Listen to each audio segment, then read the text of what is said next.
Now, one of the areas of our lives that we're going to see this the most, especially when it comes to faith, is living in a tension that most all of us are going to live in pretty consistently, right? Now, there are people who choose not to live in the tension. So let me say it this way.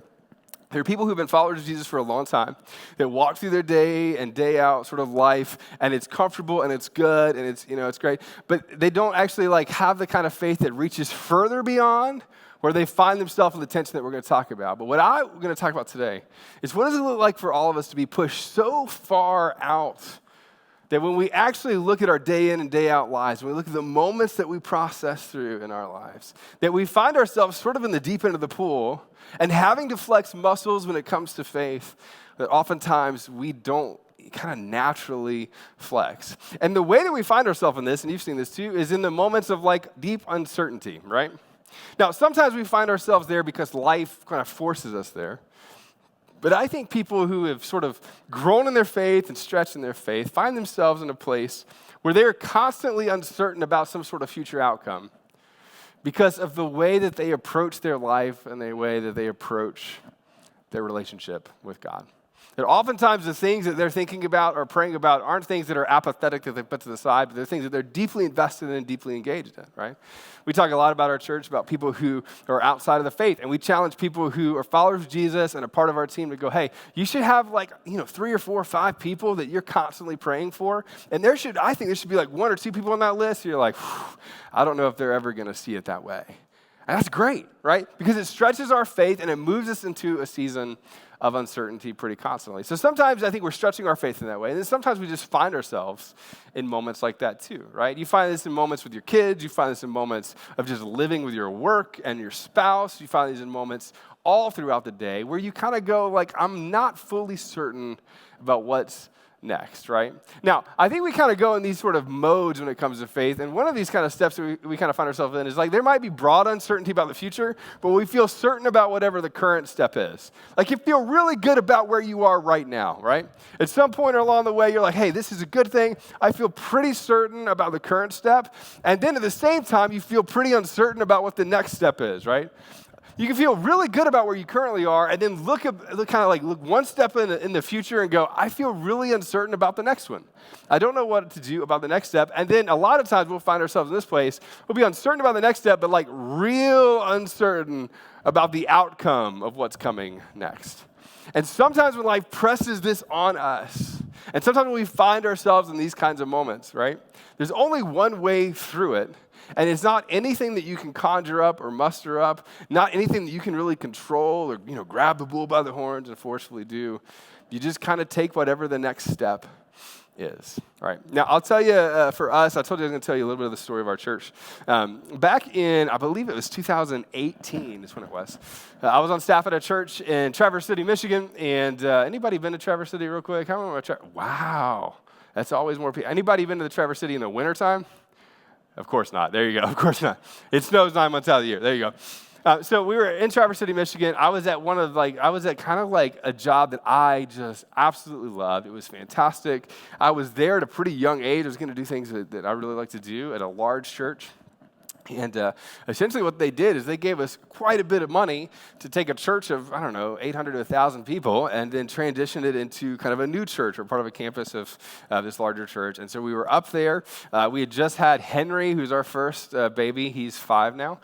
And so we were up there, we were doing this whole thing, and we were a couple of years into it, and we had always dreamed about planning a church, but the dream for us in terms of planning a church was that one day we would do that in the distant future, right? When you're 50 years old and out of student loan debt, that's when you do that kind of stuff, right? That's when you take those kinds of risks, when the kids are not home and I can sleep, and by that I mean my wife can sleep. That's when we kind of take those kinds of risks, and so we were up there. It was right after an Easter service, and I walked away and I went, I feel like this church planning thing isn't way out there. I think it actually might be a little bit sooner. And we didn't have a lot of clarity around what it was going to be.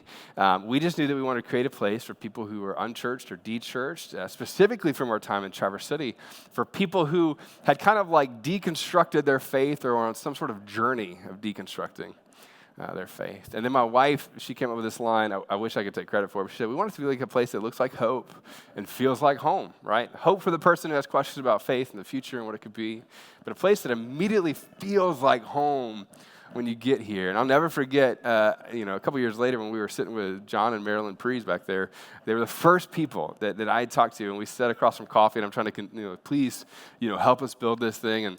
And they said, it just feels like home. And I was trying everything in me not to get emotional, when you're like trying to man up, like, I'm fine, you know what I mean? Like it's cough, allergies, and for me, it was like a big moment. I was going, that's exactly the kind of place that we're creating. And you heard me say this earlier, that we were creating a space for people to explore and integrate their faith. Like, what would it be like to be able to attend a church where you could ask any question at all and not feel this? What would it be like if a group of people didn't fully agree with each other on every theological thing, even though there was a foundational theological framework for everything else? And so we were there in Traverse City, and we were feeling this sort of tug. And then I'll never forget, I gave a message during that time. And the way, it works for me is we'll write these sermons or talks or whatever, and I'll give them. And I'd say like 8 times out of 10, I'm just kind of talking to myself, and you just get to be there, and hopefully it connects with you too, you know what I mean? And I'll never forget, I'm sitting there, hundreds of people, in the audience, and I said this phrase, I'll never forget saying this. I said, no matter the cost, following Jesus is worth the price. And I'm telling all of these people that, you should go, and whatever God's called you to do, and da-da-da-da-da. And at the same time, deeply afraid of stepping out to do something that I felt like God had sort of drawn us into. And so we were there, and several months we talked to some people that we were close to about it, and really felt like God was drawing us out to do that. Now, I'll tell you this, and you know this too, there's something about like taking risks at certain seasons of life that feel different than others. And so we had I guess at the time Henry was 2, we had just had a newborn, Eleanor, who was like brand new to our family, and she's great. And so we were doing that, but then like stepping out without health insurance was kind of a big deal, because I feel like that was sort of that's helpful, and we had all these sort of dreams about it, and then we started like thinking about a name. Now I want to tell you something I've never told anybody else before, ever, right? So I had not Evernote, but like a Apple Notes. Anybody take notes in like Apple Notes? Had an Apple Notes, and I had just all these names that we were going to name the church. And then I got really locked in on one particular name that I was like, this is the name of our church. Like, this is it. I talked to a graphic designer, like, how do we create a logo around this? And the word is a Greek word for gathering. We're going to gather people around tables. It was going to be so good. And we were going to be called Synagogue Church. Yeah, that's how everybody else felt too, yeah. Synagogue Church, everybody's, here we go. And I'm like, Apple, Evernote, I'm like, how do we make this into a logo? And I tell like a handful of people, and I'll never forget, I told this lady, and she was a little bit older, and she goes, I love that name. It's like the gas station, right? It's like the gas station. I love that. Yeah. And I was like, some of y'all watch Friends. Y'all know what I'm talking about. Bet you never seen a preacher do that.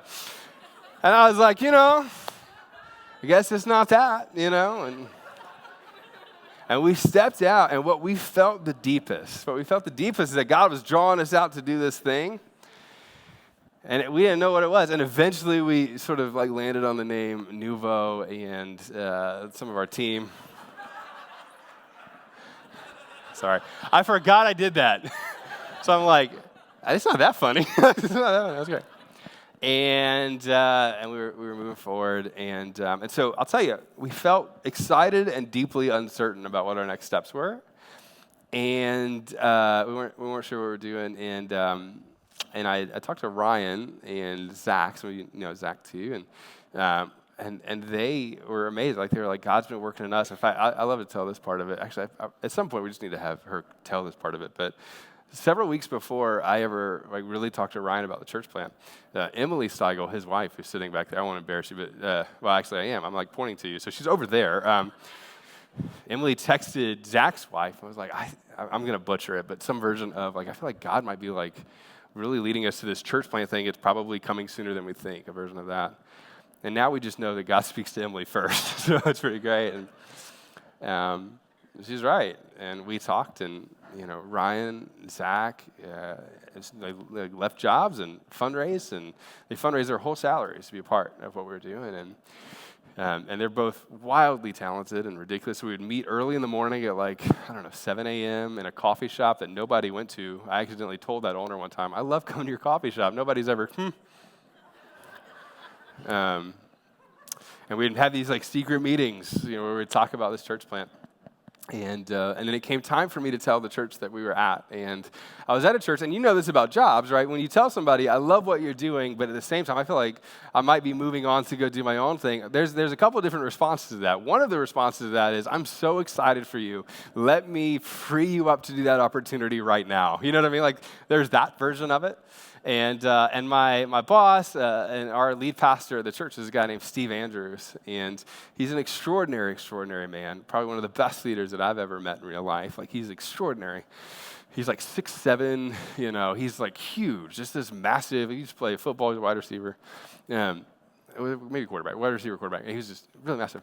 And I remember the night before we told Steve, we were at our house, and I had been like restless for a while. And the reason I was restless is I had said I felt all these language around like God might be drawing us into this thing, God might be nudging us, and I had never used the word called. I never wanted to say, and part of that's because I just hold that like with a lot of reverence. You don't say you're called to something and then, you know, calling is a big deal. And I was talking to Emily, and by talking to Emily, I mean I was pacing in our living room constantly, and she was sitting there patiently just listening to me talk for about an hour. And what was going to happen is the next day we were going to tell them, and once we tell them, there's a lot of options, and a lot of those options weren't great for us, you know. And I'll never forget, she looks at me and she says, if we feel called to this, not nudged, not hoped for, if we feel God called us to do this, then what happens next after we take this step is up to him. I'll never forget that. So we drove from Traverse City to Detroit, and we sat in this tiny little booth, which you can imagine, if you ever sat in a tiny booth with a guy who's 6'7", it's tight, you know. And I remember looking at him and just like, hey, I really feel like this is what God called us to do. And with his massive arms, right, he reaches across the table and grabs me by the shoulder, and he said, if God's calling you to plant a church, you have to be obedient. So he goes, there's only one option, and we're here for you every step of the way. And they let me stay on staff for about a year and a half after we told them, and let us build kind of in these secret coffee shop meetings and did this sort of thing. And then what we did next is we announced it to our church. And when we announced it to our church, something really fun happened.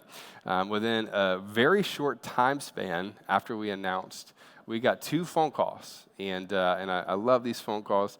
They happened with maybe an hour of each other. We left the church, went to dinner, got 1 phone call, went down the road to the street to CVS and got another phone call. And one of the phone calls that we got, they were both people who heard about what we were doing, had only really lived in Traverse City, and decided that they were going to step out, leave Traverse City without jobs, knowing what they were going to do, housing, whatever, and follow us to plant a church. And so one of those calls, I'll just embarrass him real quick, was Jake. And I don't know if Chris is in it. Chris is probably back with kids. Is she back there? Yeah. And they said, I think it was Krista that called. Krista, you know, it's pretty emotional. Like, I feel like God's drawing us into this. And Jake, being amazing husband that he is, goes, whatever you say. Just kidding. No, Jake did too. I'm totally kidding. Jake felt that too. And they did. They left. And one of my favorite things about their story is up until about 2 weeks before they came, they didn't have jobs, housing, and they had 1 car. In a city like this, trying to find 2 jobs, it's kind of difficult. And in the matter of that 2 weeks, they both got jobs. They ended up getting promoted at their jobs. They found an apartment, and then somebody gave them a car in a 2-week period. And in the midst of like uncertainty and questioning, and then they got pregnant. So, hey, babies, you know. Like, sorry. I'm filtering all the other jokes that were going to come with that. Right? And it was like in the midst of them stepping out into the uncertainty, God met them where they were. And I think we've had story after story after story after story of people who have experienced that kind of thing. Now, I'll tell you, for us, one of the passages that I come back to in this season when we think about uncertainty is one of the ones that almost feels cliche until you dive into it. We're going to look at it for a minute, but it's in Matthew, and the context around this is Jesus' closest followers who had seen him do miraculous, extraordinary things are packed in this boat together, and a massive storm comes. Have you ever been on water and a storm comes, you feel the weight of it? And they're packed in this boat and in real time experience doubt and question and immediate uncertainty, and Jesus is not on the boat. And so they're in the midst of this massive storm, and we're going to pick up where this left off. And you've probably heard this before, but I wanted to read it to you. Let's read this. This is Matthew chapter 14. It says, shortly before dawn, Jesus went out to this group of people, and he's walking on the lake. Now, immediately, some of you who are going like, I don't know about miracles, that's totally great. Let's just for a minute, let's together assume that it happened, and then after that, when you leave, you don't have to think about it. But I think he probably did. He's walking on the lake, and he says this, when the disciples saw him walking on the lake, they were terrified. They said, it's a ghost, which in the original text isn't that weird. You just kind of assume that if somebody's walking on a lake, they're not human. You know what I mean? Like, that's just kind of the response to that. And the idea that they were like supernatural beings on the water and the lake, that was just kind of the things that they believed at the time. And so they were terrified it's a ghost, and they cry out in fear, but they're not just crying out in fear, they're crying out in the uncertainty of now two things: a storm that's around the boat and an entity moving towards them while they're in the storm on the boat. And then Jesus immediately says out to them, he says, take courage. He says, it is I, do not be afraid, which I laugh going, that doesn't mean anything when you're afraid. When I'm afraid, telling me not to be afraid means absolutely nothing. And then Peter, who's like the guy who speaks up before he should, yells out at Jesus on the water, and he says, Lord, if it's you, because I'm not sure if it is, because you're walking on a lake, tell me to come to you on the water. And at least in my mind, I don't know how this worked for him, but I assume that if I was watching Peter do that, I would immediately step back and be like, he's stupid. You know what I mean? Like, I don't know about that. And everybody kind of takes a step back. And I also imagine, because I've been this person before, have you ever been the person who spoke up really fast and then immediately regretted it? Anybody ever done that before? Like, you're like, I love you. Like, it's your first date, bro. Like, you know what I mean? Like, and go well. Like, you've had those kind of moments. And what Jesus does next, and many of you know this story, but he just simply says, come, follow me out onto the water. Now, again, it's easy to read through this, especially in 2022, and you've seen movies, and you see supernatural things all the time, and like in movies and stuff like that, but like the idea that Jesus would simply just say, come, without trying to convince him, is almost just Jesus saying, do you trust me? Like, there's no caveats, there's no like, is it going to work out? There's no like, hey, I'm not going to sink. Jesus doesn't promise any of those things. Jesus in this moment doesn't promise that Peter isn't just going to sink right to the bottom. Jesus doesn't promise that Jaws isn't just sitting right there. He doesn't promise any of that. He doesn't promise that the storm's going to stop. He doesn't promise any of these things. He simply says, come. Will you take the step out of the boat? Now, you read this verse to verse, and you just kind of assume Peter's like, oh, great, here we go. You're like, I don't know, but I don't know how much time it takes him to process this moment, but what we find next is the people who were there that heard about this, they go, and Peter gets out of the boat, and he walks on the water, and he came towards Jesus, which this, like, one verse has so much in it. He gets out of the boat, which is like, wow, and then he does experience a miracle and the faithfulness of Jesus and the power that Jesus has. It's beyond his own natural ability. He walks on water, and he comes towards Jesus. And then what you get next is one of the more human moments, I think, of Scripture. It says, but when he sees the wind, or when he saw the wind, he was afraid, and beginning to sink, he cries out, Lord, save me. Now, a lot of people teach this as if, like, it was the fear that caused him to sink, and maybe it was, I don't know. Some people teach it as like he took his eyes off Jesus, which is a great, like, compelling message, and then all of a sudden he sinks because he does that. Maybe that's true. And sometimes you just sink. Sometimes stuff just happens. He took step after step after step, and Jesus allowed him to sink. At the end of the day, and this is the hardest part of the text that nobody loves to preach and then sing oceans after, right? This is the part that nobody likes to talk about. Is that for whatever reason, Jesus allowed him to experience the moment of terror, of sinking, whether it was on him or not. And Jesus could have solved it immediately and removed all of the tension before it happened. Peter could have skipped all the way out there. He could have looked at the wind the whole time. He could have been frightened the whole time and get to Jesus. And we're still telling this story. But sometimes Jesus just allows the person to sink. And we don't know how long, we don't know what this looks like, and the word that comes next in the Greek is difficult to kind of navigate a little bit. But what Matthew, the writer of this, who's kind of giving the account, says, he says, immediately then, Jesus ends up to Peter. So when the sinking happens, immediately Jesus ends up there, having allowed him to experience the terror of the sinking. Immediately, Jesus reaches out his hand, and I think this is one of the most powerful passages of Scripture. And he catches him and he says, "You have little faith. Why did you doubt?"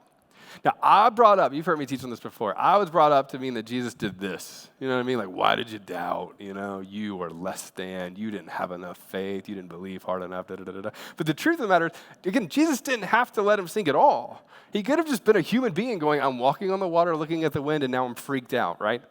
Jesus allows him to sink at the moment, then immediately comes to his side to teach him this lesson, and he reaches down, he pulls him out, and he says, "Why did you doubt?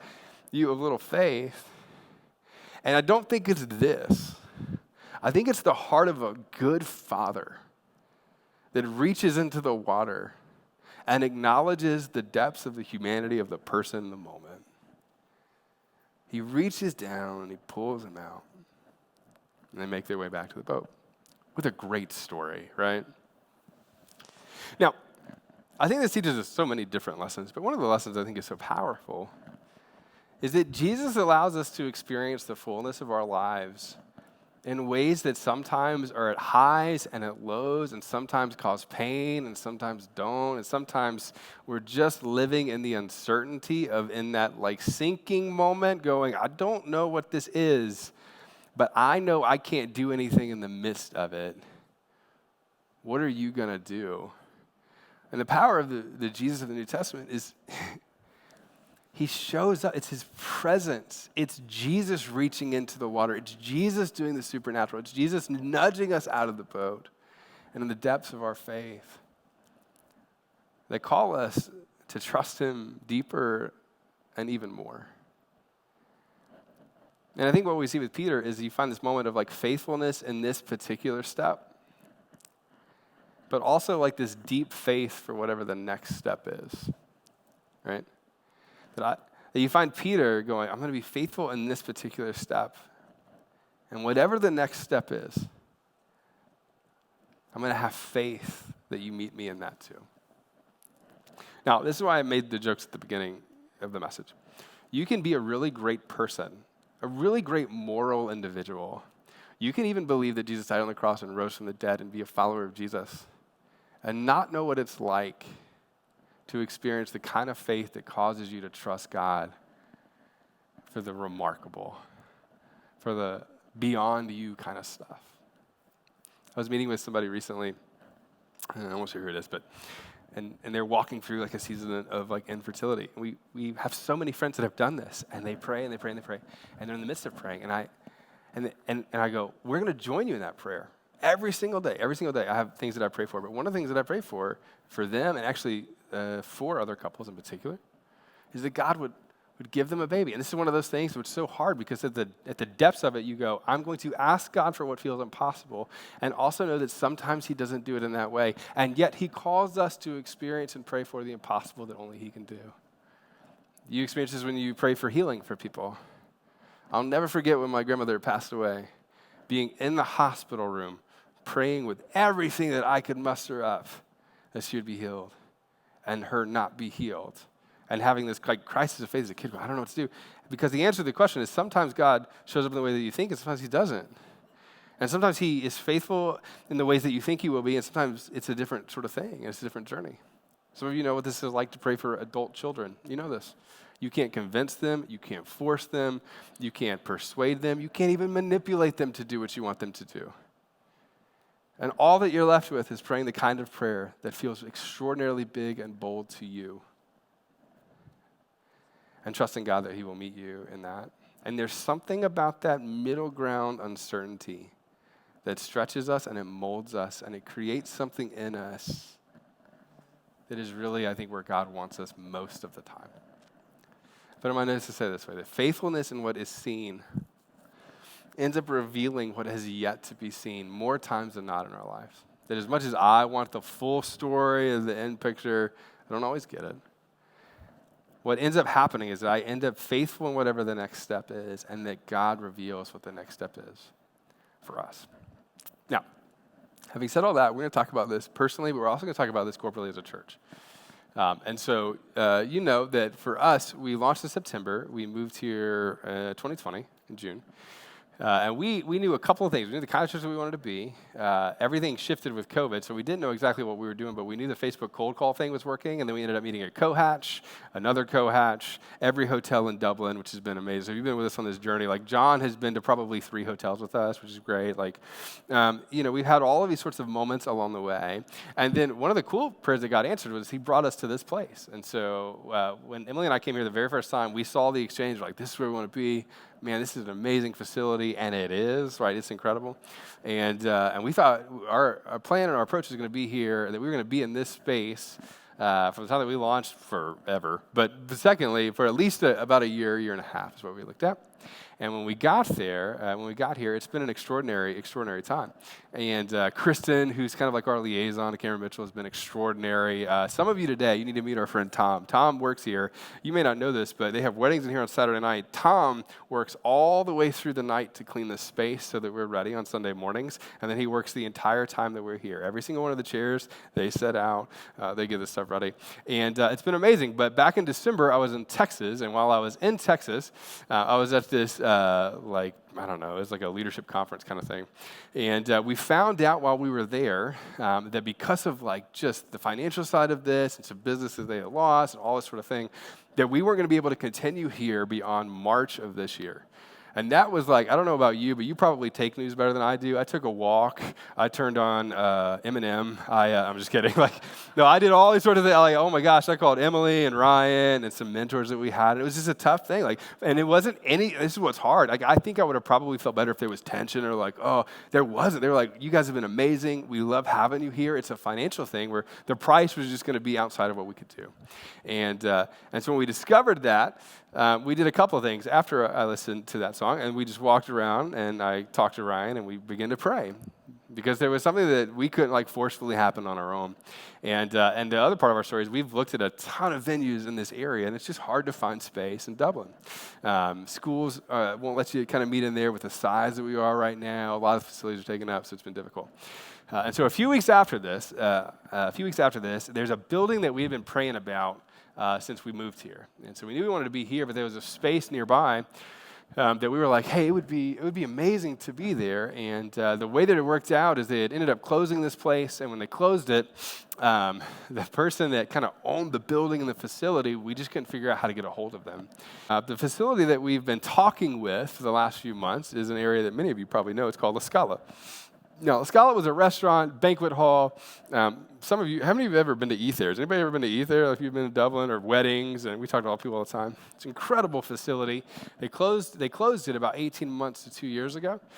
And it's kind of been there. It's been empty. And as we've toured it, we've looked at it and all this kind of stuff. Now, I'll tell you where we are in the process. We know that we're not going to be here past March. And then on the other side of this is one of the places that we're looking at, but not the only one. And so today, we had planned on telling you about this. And I had this whole talk prepared. We're going to give you this whole deal. We're going to tell you that we weren't going to be here. We were trying to figure out where we were going. And then on Friday, this article got posted and then emailed to pretty much all of Columbus, which I think is funny. Nuvo Church to take over former La Scala site.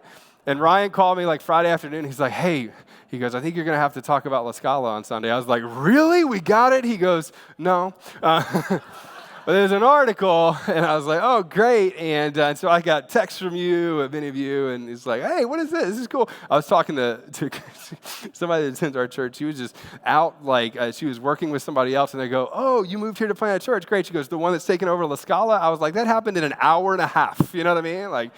We're just kind of spread. And so I don't know if this guy has a prophetic gift, but I really hope he does. That'd be phenomenal. Yeah, that'd be great. And so we found this out, but we are in conversations about it. Now, I'll tell you where we are. We don't know if we're going to get it. There's a lot of things to kind of walk through and figure out with the city and zoning and buildings and all of these kinds of things that I don't fully grasp. Ryan's been leading the way on a lot of the ways that we're looking at it and approaching it. We have a few business leaders that attend our church that are helping us think about it as well. And we have people outside of the community that are trying to help us navigate it. Now, for us, though, we know that we're out of here at the end of March. That's the plan right now. La Scala is one of the several places that we're looking at. So we might end up at a movie theater, or we might end up at another lease space, or we might be portable and convince all the schools to let us go into a school. I don't know. We're not 100% sure, which means that we're kind of living in this interesting season of the middle ground uncertainty. We're trying to navigate what that is. And so I'll tell you, when it comes to this sort of thing, what we wanted to do is we wanted to let you know what's kind of happening. But then I think for us as a church, I also wanted you to be a part of this with us, right? Now we have leadership team, we have people that are part of the launch team, but the real honest truth is if you attend our church, we're a church plant. There's like 150-ish of you on a Sunday. And if you chose to be a part of this other than an established church, the real honest truth is everybody's kind of a part of the launch team here. You know what I mean? Like there's just this thing where we're starting this kind of thing together and we're building together. And so as interesting as the last few months have been, as disorienting as part of it has been, as trying to navigate and living in the uncertainty of where we are, as interesting as that's been too, what we wanted to do is kind of look at you and say, we want us to be locked arms together as a community around this. And I'm going to challenge you to do a few things that are probably going to stretch all of us, right? The first thing is this, and it seems simple to put on a screen. I'm going to ask you to pray boldly. And some of you do this already, and this is great. And then some of you, this feels like a stretch. When I say pray boldly, I'm going to ask you to pray in a way where you go, God, I'm going to ask you to give us this thing. And if you don't, I'm going to trust you in the midst of it anyway. All right, now some of you pray this way already, but some of you, that's like a hard stretching sort of thing. And the reason it's a hard stretching sort of thing is for some of you, you don't want to be disappointed by God again. Like you've prayed boldly in the past and he didn't answer the way that you thought, and it's tough for you to pray boldness like that, and I get it. Like sometimes, to be really honest, the most comfortable prayer to pray is, God, like whatever your will is. Now, yes, I agree with that. And we should pray, God, whatever your will is. And we're going to challenge you to do that too. But they also, God calls us to pray for things that we want and things that he calls us like a good father would. So I'm going to ask you to pray boldly. God, give us a building. Give us a place to go. Give us the place that you would have us to be. I'm going to ask some of you today, I know it's kind of odd, I'm going to ask you to drive over to La Scala and pray over that building that God might give us that one. Great. And he might. And here's what I know, is that when you pray bold prayers and you're going to have faith and trust in God, whether he answers in the ways that you think or not, on the other side of it, you experience God's faithfulness in a way that many people don't. And so I'm going to ask you to pray bold prayers around where we head next. The second thing is this. We're going to move together in faith with making the best possible decisions we can and doing all of the due diligence that we can in every part of it. Again, that's a testament to just the giftedness of Ryan and all this. We're going to do our due diligence, but we're going to move forward together as if we're moving into a space together that we don't know what it is yet, right? So I'll give you a little bit of context. We want to be where we're going to be by Easter, right? That's our goal. Wherever we're going to be, we want to be there by Easter of this year, and that's 56 days from now. Now, if the place that we go to is La Scala, right, the great thing is financially, we're able to do what the rent takes and we're able to do what the utilities take, and that's because of your generosity already and the generosity of other churches that have invested in us.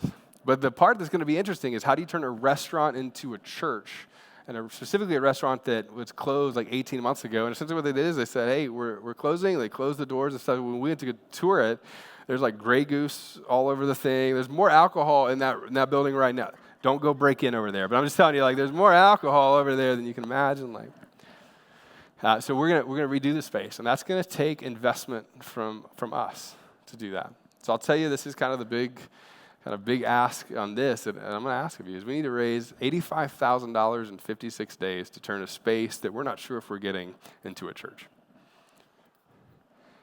And we're going to ask you to join us in that. We're going to ask you to step up and give above what you're already giving to turn this restaurant into a church. But more specifically, not just a church for you. A church for people that we created this place for. And then on top of that, what we're going to do is we're going to ask you to volunteer to transform this restaurant banquet hall into a church. Now, Some of you are very gifted at building things. I am not that person.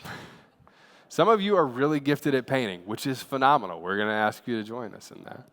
We're going to ask you to show up during the week and on Saturdays, and when you have spare time, to show up into La Scala or wherever else it is that we go, to make that place a home, but not just a home for you, a home for the people that you're going to invite and create space for here.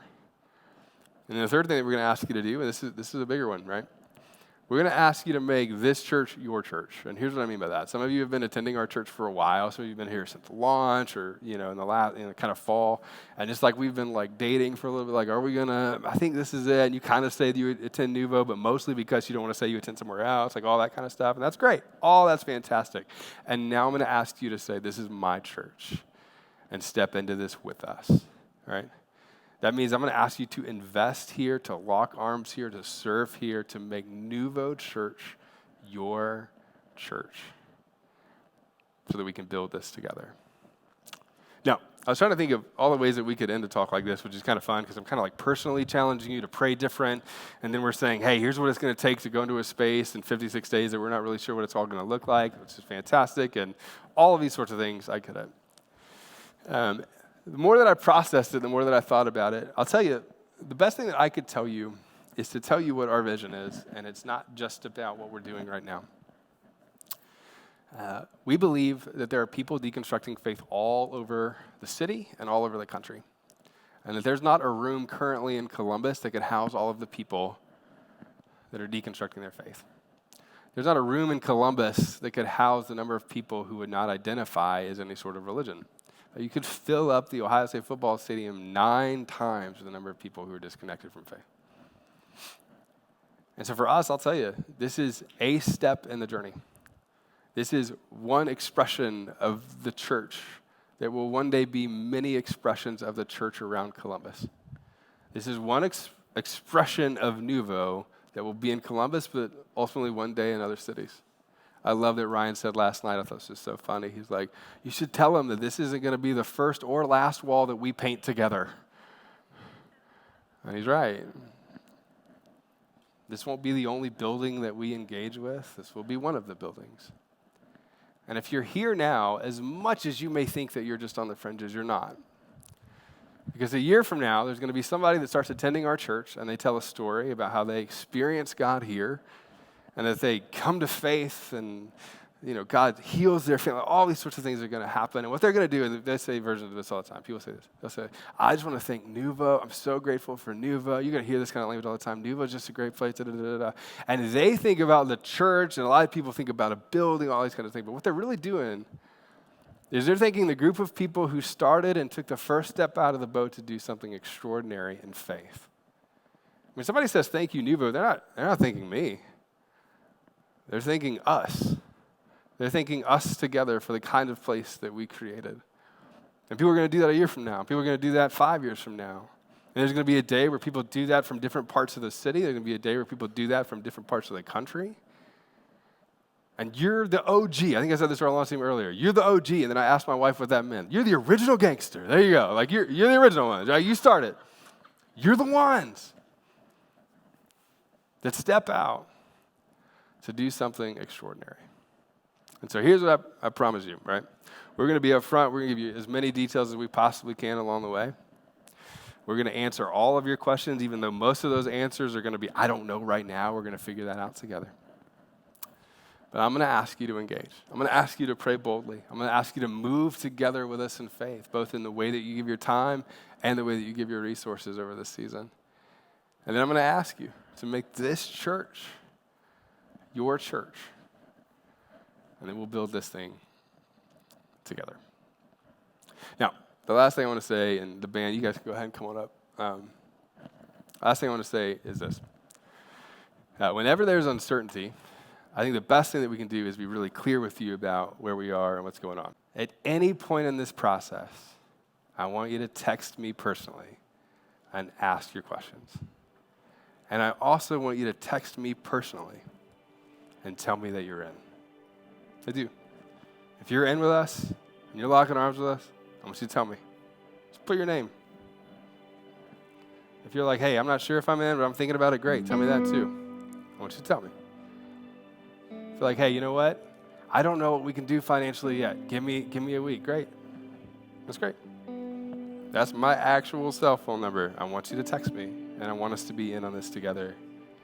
As we move forward, I don't know exactly what everything is going to happen in the next 56 days, but I know at day 57, the group of people in this room and the group of people that are part of our church will be able to tell a story of God's faithfulness that we'll be able to tell our kids and that our kids will see, that you'll experience and the people that you invite will see. I think God's going to stretch you in a corporate way as a church, not just for us, but to stretch you personally for other things that he's going to call you out on the boat on. So here's what I'm going to ask you. I'm going to ask you to stand up real quick. We're going to end with a song that Fatima is going to lead us in. And this is a big deal for us. We love this song. We've done it before. The song that we're going to do is called Goodness of God.